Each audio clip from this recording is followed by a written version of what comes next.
Assalamualaikum warahmatullahi wabarakatuh. Perkenalkan, nama saya Bayu Muhzirul Ihsan. Di sini saya akan mempresentasikan mengenai mengevaluasi DHCP server. Mengenal DHCP. Pertama, pengertian DHCP. DHCP merupakan kepanjangan dari Dynamic Host Configuration Protocol. Adalah salah satu protokol pada jaringan komputer yang dapat memberikan atau meminjamkan IP address terhadap host yang berada dalam satu jaringan secara otomatis. Yang kedua, pengertian DHCP server dan klien. DHCP server adalah salah satu perangkat engine yang menyediakan penyewaan alamat IP address, DNS, default gateway, dan berbagai informasi TCP atau IP untuk komputer klien yang memintanya.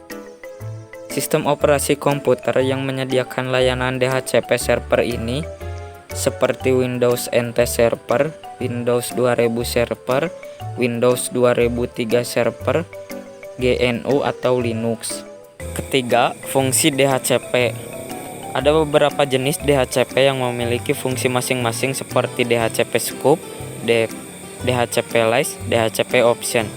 Yang pertama yaitu DHCP Scope. DHCP Scope berfungsi sebagai kumpulan alamat IP address yang bisa diberikan atau disewakan kepada DHCP klien biasanya dalam men-setting DHCP server. Hal yang paling sering terjadi kesalahan terhadap pada cara konfigurasi DHCP Scope. Yang kedua, DHCP List. DHCP List berfungsi sebagai periode waktu atau penyewaan alamat IP address oleh DHCP klien kepada DHCP server. Biasanya konfigurasi DHCP List menggunakan DHCP Manager atau Microsoft Management. Yang ketiga yaitu DHCP Option. DHCP Option berfungsi sebagai menu tambahan untuk DHCP klien dari DHCP server yang berisikan alamat IP address dan subnet jaringan. Selanjutnya, fungsi DHCP secara umum. Yang pertama, DHCP digunakan untuk memberikan penyewaan IP address secara otomatis kepada komputer klien yang tersambung jaringannya dengan server. Yang kedua, DHCP digunakan oleh network administrator dalam mengelola jaringan komputer dan pengalamatan IP address secara otomatis dalam sekali kerja, biasanya menggunakan DHCP Manager. Yang ketiga, DHCP server memiliki keuntungan bisa memberikan layanan sewa IP address dinamis maupun statis, tergantung permintaan klien, dan DHCP ini mampu melayani penyewaan network dalam jumlah massal. Yang terakhir, DHCP mempercepat kinerja komputer klien dalam proses pengiriman atau pengolahan data. Selanjutnya, prinsip dan cara kerja DHCP. Cara kerja DHCP ada beberapa tahapan, yaitu tahap pertama, IP list request.